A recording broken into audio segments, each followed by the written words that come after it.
Hey everyone, welcome to the latest edition of Off the Top Rope here on the Off the Mic Sports Network. I'm Mike Mayer, reviewing Bad Blood from Atlanta. This was a really good show, but the middle portion, the two main matches really are what, sold this show. The middle stuff was kind of meandering and a little bit of meh and some weird booking choices and maybe some botches in the middle.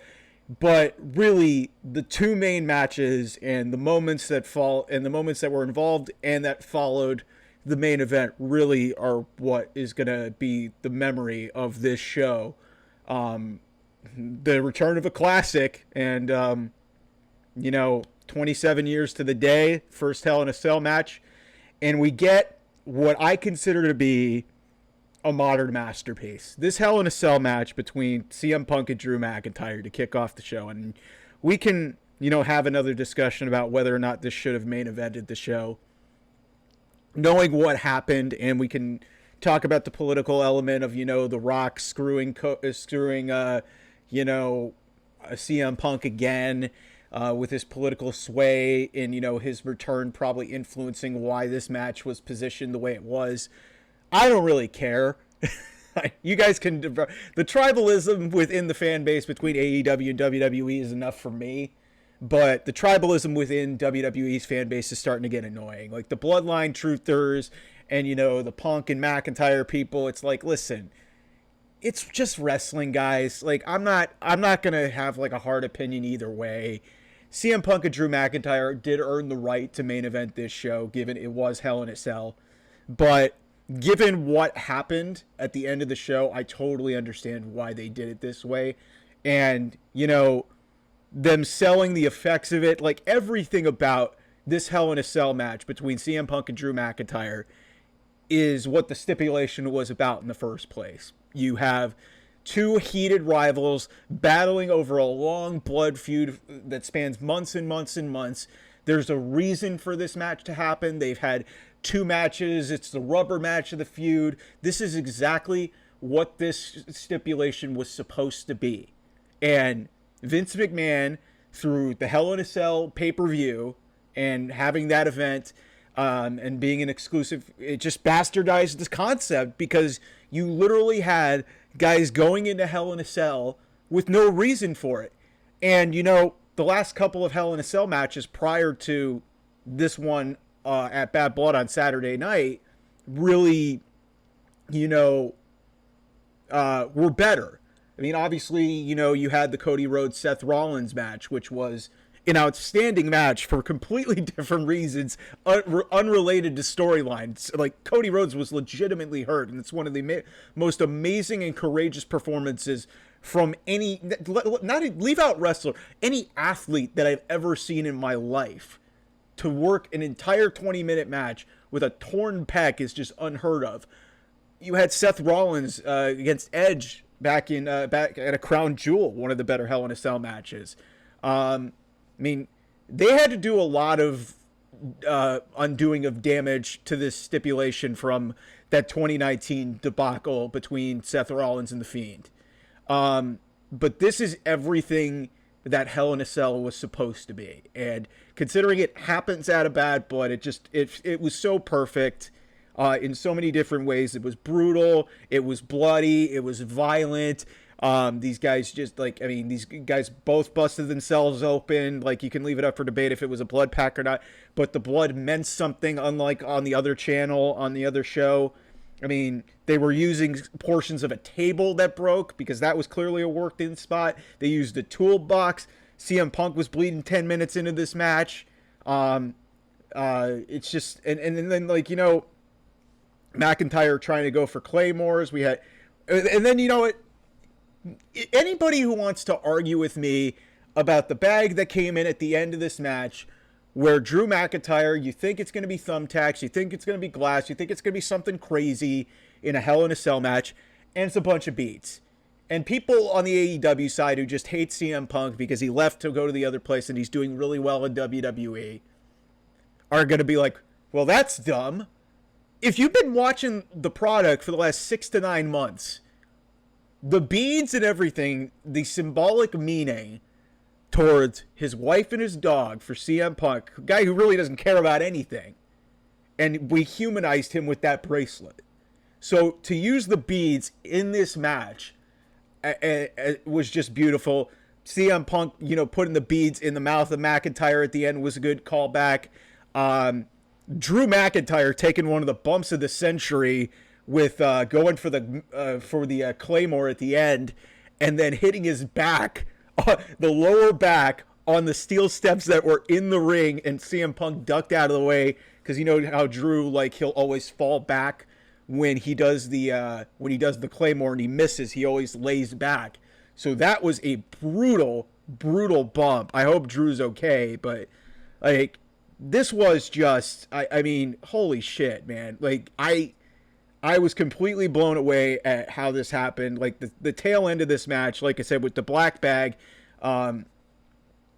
he dumps pieces of the bracelet. He goes for the Claymore, and then McIntyre hits the edge of the steps, like I said. And so then CM Punk, he hits a GTS with the knee covered in a chain, and it's just he puts the beads in the mouth. This was just everything that we wanted this match to be. It was. And yes, I understand that people had problems with some of what happened at SummerSlam. I was a big fan of it because, the storytelling elements and incorporating Seth Rollins into this with their history with both men, that made a ton of sense.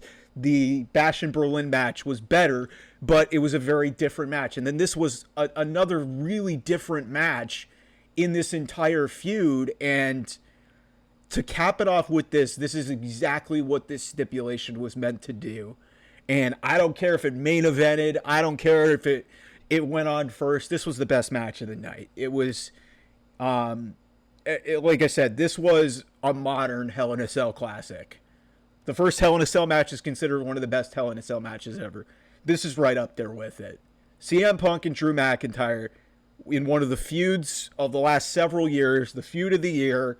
These guys have done an amazing job without a title involved.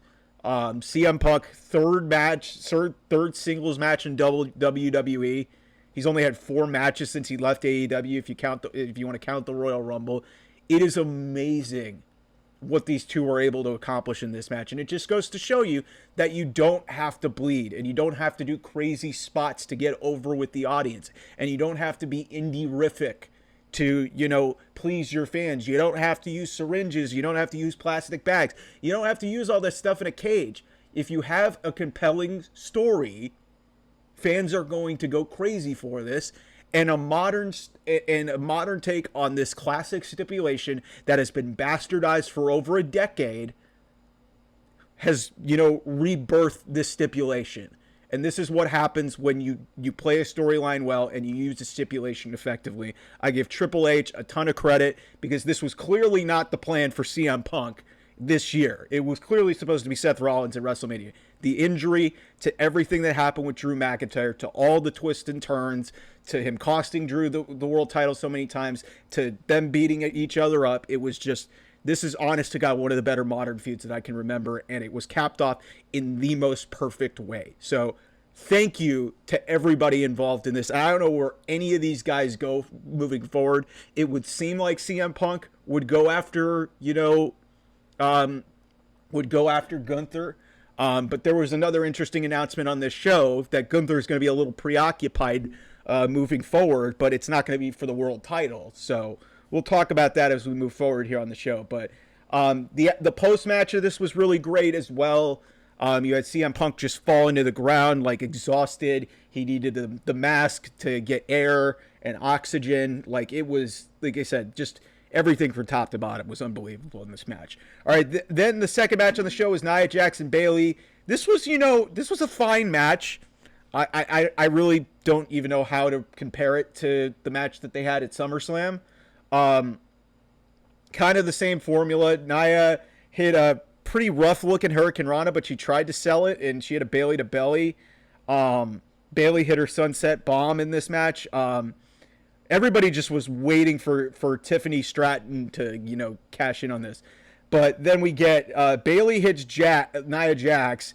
and Nia Jax lands on Jessica Carr, the referee, and we get I think this is the first time in recorded history, at least on, North American television, we had a female ref bump. When the hell has that ever happened? Like, props to Jessica Carr for doing that and taking all of Nia Jax on top of her.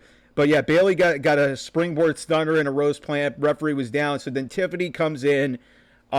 Tiffany then looks at Jax, looks to revive the referee. And Nia Jax, one of my favorite things, low-key, on this entire show, Nia Jax did the Undertaker, pop-up spot, which is great. So then we get a bunch of distractions. But then Nia hits a nasty-looking Samoan drop off of another distraction from the middle. She hits the Samoan drop from the middle rope, which was really nasty, and then hits the Annihilator for the win. So Nia retains. We don't get a Tiffany Stratton cash-in. A lot of people were mad about Tiffany not cashing in. Listen, I'll tell you this straight up.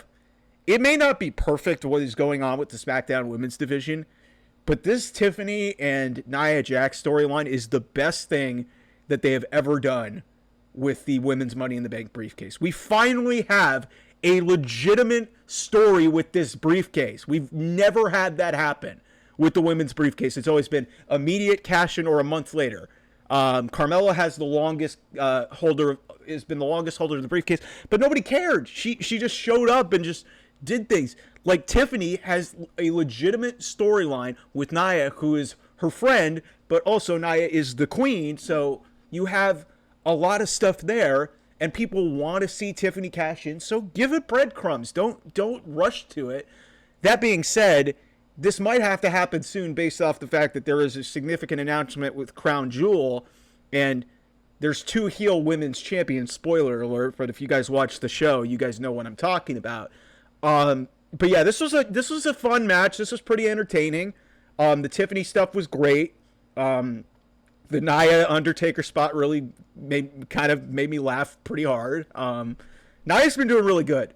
I know there's a lot of people that don't like her, but she's really gotten a lot better in the ring. I know the Hurricane Rana spot was certainly a choice.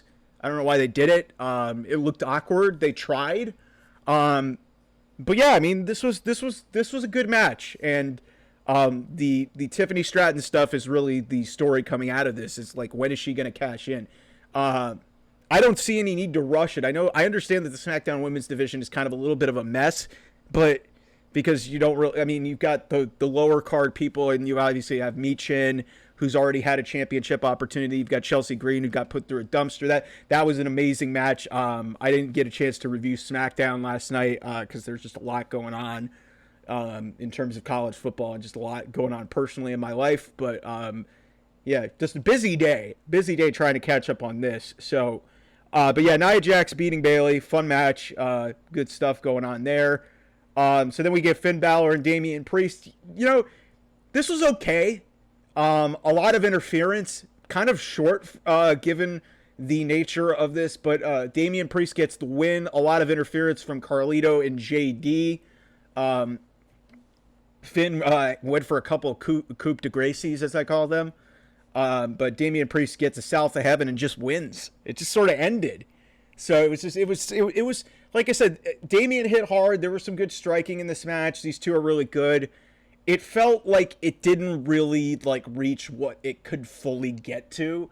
And I think that's because there was a lot of other, stuff going on this show. And then 5 matches, and this was a 3.5 hour show. There was a lot going on this show tonight, or on Saturday night. So, but yeah, Finn losing made sense because I didn't think both Judgment Day or it was going to be a clean sweep for the Judgment Day or the Terror Twins in this. And for those of you who watched my prediction show, I fully thought that Liv Morgan was going to retain the Women's World Championship following this. So, they did. I did like that they showed a lot of in between matches. They showed a lot of cool alums. DDP was there. X-Pac was there. Goldberg was there. We'll get to that because I have some concerns about maybe the Saudis might be paying a little bit too much money so Goldberg could have another match. Bill, we've had enough of you. You were not that great when you were wrestling. So please just retire. Interesting that his son Gage was there too, because Colorado was on an off week. So Colorado, you guys can watch the West Coast Best Coast football show. I'm not going to really have any hard hitting Gage Goldberg takes, but so yeah, it was an interesting piece way through, and so then we get past Priest and Balor. Like I said, a fine match, but like I said, it almost felt like something you would see on Raw. Not saying that that's bad or anything. Like I said, it wasn't spectacular, and that's kind of disappointing. But I also don't think that this is the only match that they're gonna have. I think there's gonna be more story to tell. But then Gunther gets on the show. He interrupts Triple H, who made a huge announcement that what's gonna happen is at Crown Jewel, they're gonna have the men's and women's world champions are gonna face each other one-on-one, non-title. Winner of the match is going to be crowned the Crown Jewel champion. So this is interesting because they're actually having some real stakes in these matches. They used to do these at Survivor Series. I'm glad they did away with that. This almost feels like a way to just get through the pay-per-view. And they don't really have a concrete plan for either world champion going into this show. So it's a little bit odd because if we look at the way these matches are stacked up, it's gonna be Gunther and Cody, which honest to God should be a world title match, but you're gonna have it be a non-title champion versus champion match, so that's a tough call. And then you're gonna have potentially Liv Morgan versus Nia Jax.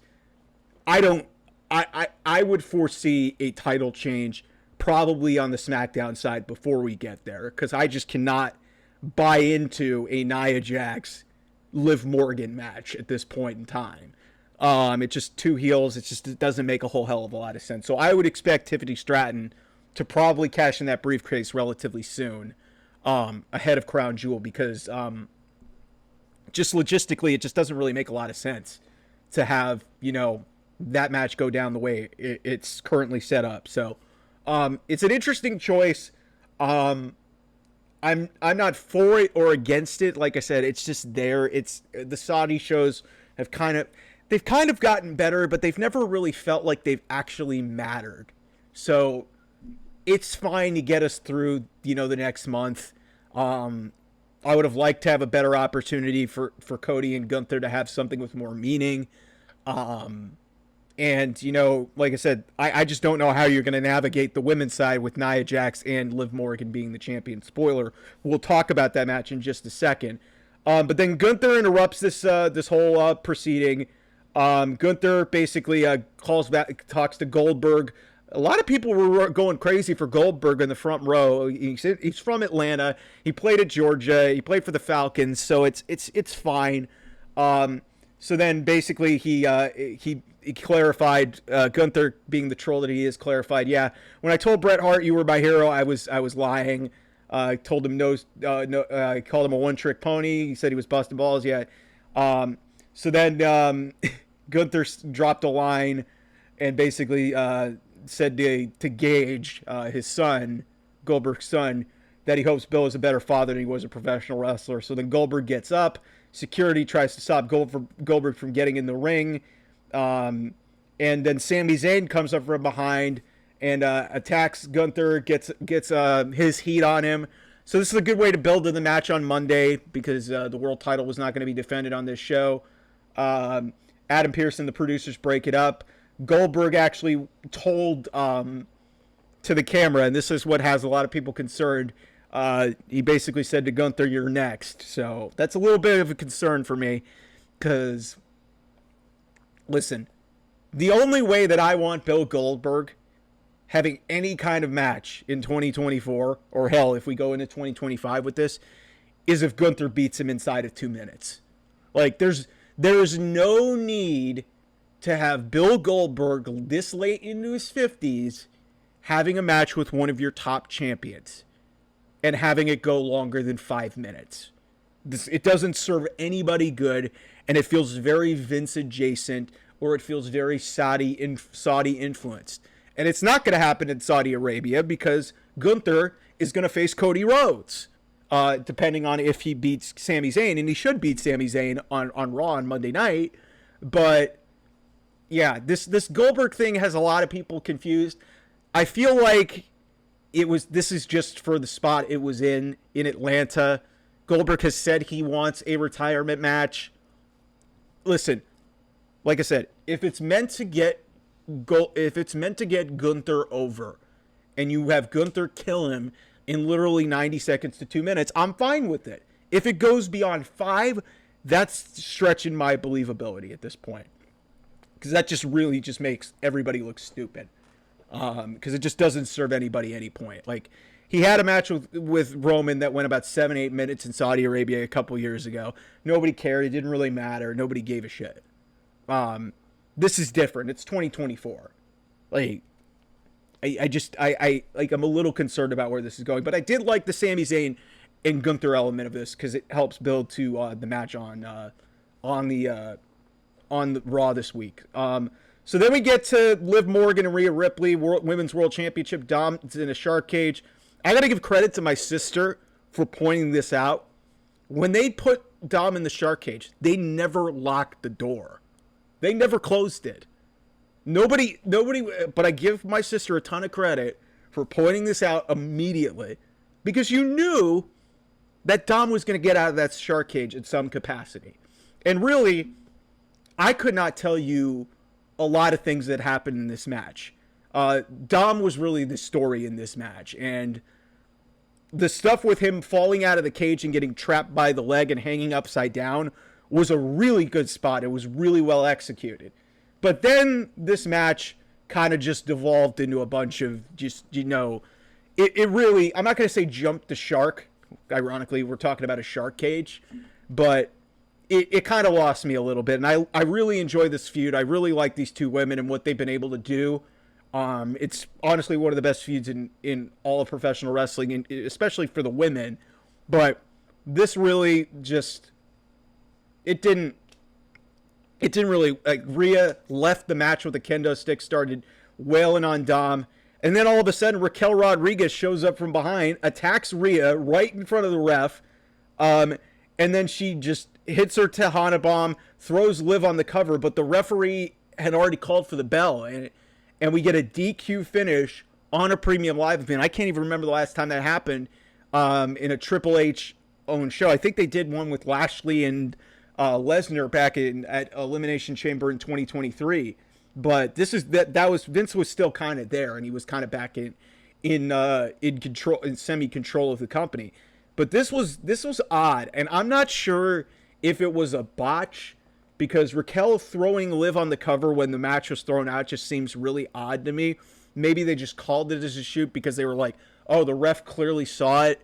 I'd like to believe that they did call for the DQ finish, because maybe they didn't want Rhea to lose twice in a row and get a visible pin again. That makes some sense. But a lot of this was just, a lot of this was really messy. The Dom stuff I enjoyed, but in a lot of ways, it kind of took away from what this feud was. I get why Dom was in the shark cage. They had to play up that stipulation.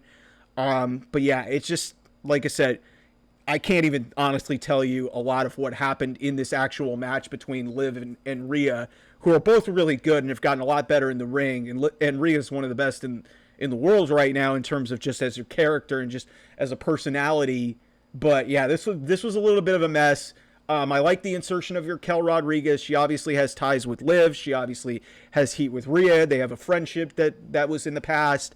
So flipping that and Raquel being on the heel side, and maybe they'll do some rearranging of the deck chairs in the Judgment Day and how they approach that. But yeah, this was a little bit of a disappointment for me. Like I said, not outwardly bad by the measure of like terrible wrestling, but this was a little bit messy for me, and it kind of was really disconnected, and it felt like they were kind of trying to get to an end point, and they had something in mind, and I don't think it was executed very well.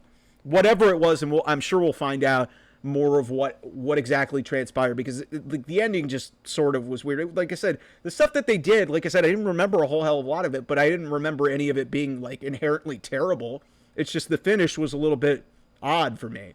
So another thing I didn't talk about is it looks like the Motor City Machine Guns are not going to NXT. There was a video package that aired on SmackDown, and then the same video package aired on Bad Blood. It looks like Chris Sabin and Alex Shelley are going to the main roster. Hell yeah. I would love to see those guys get involved with the Street Profits or get involved with DIY or hell, even the Bloodline. Chris Sabin and Alex Shelley are really fucking good. And it's about damn time that they got to WWE. So I'm going to be really curious to see how they're booked when they get to the main roster. And it's really nice to see that they're not going to go to NXT and they're going to go right to the main roster, because they have earned that right. They have been doing it for a really long time, for close to 15, 20 years. And they've been on TNA. They've been in a lot of independents. Alex Shelley was the TNA World Champion at the start of this year, which was well deserved. He's a really underrated performer. Chris Sabin, former X Division champion. I'm really excited for those guys. So needed to mention that. Like I said, I didn't do a post show for SmackDown this week. And then we get the main event: Roman Reigns and Cody Rhodes versus Solo Sikoa and Jacob Fatu. They rolled out the red carpet. This was kind of an odd entrance for Cody Rhodes. I don't think it wasn't really coordinated well between the band playing a song and then they were trying to play it in real time. It was odd. I understand why they did it, but it just didn't really, it felt unnecessary to do it a Bad Blood. I get why they did it. It was a viral moment at an Arkansas Pine Bluff game, so they did that. Roman gets his Philharmonic. The Georgia Philharmonic helps him go to the ring, which is very interesting. And Solo and Jacob just got their normal entrance. So it's like you rolled out the red carpet for your two biggest stars, and then and then you have the big entrances for the two main stars, and then you have just a regular entrance for the other two guys in this match. Man, at the end of this match, basically Cody sacrifices himself, goes up to the top rope, top turnbuckle, at the top of the post, and does a flat out splash all the way to the floor through Jacob Fatu. And as Cody was doing this, he looked at Roman and basically said, "I'm doing this for you. Take care of business." And it was really neat right there. Roman then goes for the spear at the end, but the Tongans show up. Sikoa then spears Roman for a 2, and you think that might have been it. And a lot of people would have lost their minds if Solo Sikoa won this match. Now with Jacob out of the picture, so there was a little bit of concern there. So then Sikoa is barking at Roman. You could hear on commentary that Michael Cole's yelling about somebody at ringside. Corey's like, "I can't see anything. My monitor's out." And there's a commotion going on outside. And then the camera pans over there to a guy in a hood standing behind the Tongans with a mask on. Guy super kicks the Tongans, and unmasked, it's Jimmy Uso to a nuclear reaction. Good for Jimmy. He deserved that. So Jimmy gets a super kick on both of them. Roman spears a distracted Solo for the win. Roman Reigns actually pins Solo Sikoa. That was not on my bingo card for this match.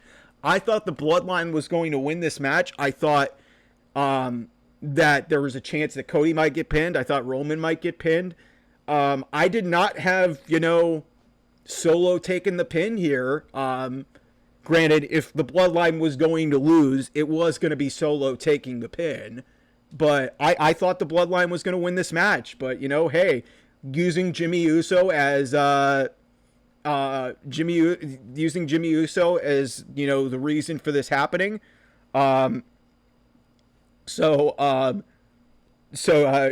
They hug, which was a great moment. Jimmy and Roman hug. That was great. Roman was very happy to see him. Roman and Jimmy, Reigns and Cody, they nodded kind of at each other. They have that tense moment looking at the championship, but they were like, "Hey, good job. We got the job done." So then Roman and Jimmy leave. Solo and the Tongans then attack Cody put him down. Jimmy's trying to talk some sense into Roman, saying, hey, do the right thing. Jacob Fatu gets in the mix. He goes up top. But Jimmy and Roman run back into the ring. They clear the ring of the new bloodline. Cody gets back to his feet. Roman then picks up the WWE Championship, looks at it. Reigns then looks at Cody, and then the belt again. He hands it back to Cody. Roman then nods, and then Cody poses with his title belt. But that's not it. The Rock shows up, and everybody goes crazy. The final boss is in the building at Bad Blood. So he's got his, People's Championship that he got at WrestleMania. And then he just counts 1, 2, 3 with his fingers, turns to leaves. He stops at the entrance, looks back at the ring, and then that's the end of the show. The final boss is back. We get Jimmy Uso and the final boss to close the show. Listen, you guys can talk politics or not. The Rock is always going to be like in the pole position. Like, he's a board member now. And that's about as big of a moment as you're going to create. And on Bad Blood, are you kidding me? You've got to do that. I get it. Like, CM Punk and Drew McIntyre absolutely earned the right to main event this show. But when you've got a chance to create a iconic and, big time reaction in a moment to close your show and give the people, like, some sort of cliffhanger to get them to tune in Monday or Friday, you've got to go with The Rock. Like, there was no real cliffhanger off of CM Punk, Drew McIntyre. It was just the two of the guys beat each other to a pulp. I think it was the right idea to have it go first. The crowd was going to be as hot as they were going to be then. They were going to be good at the end, but it's like, this was the right idea. And you can debate me all you want. Like I said, I don't have a problem with it. If you want to just get into like this tribalistic bullshit, I'm not going to do it. Like I said, it was fine. A couple of notes, actually, that were non-televised. I haven't seen some of The Rock's social media stuff. I'll have to take a look at that. But the big story, and you know what? This shows you just how on the internet wrestling is right now, that WWE can go viral with a non-televised heel turn. Because Kevin Owens at Cody's bus, they get into a fight, and Kevin just beats the shit out of Cody Rhodes. And, okay, like, that just shows you, like, that the fan base is going crazy. They can film whatever the hell they want, and this could just go viral on the internet, and WWE is just okay with it getting on the internet. I'm sure that there will be some sort of, like, actual footage of what actually transpired, and they'll probably air that on SmackDown. But this was brewing to this, and you know what? It makes you feel a little bit different when you have a moment like this that isn't televised.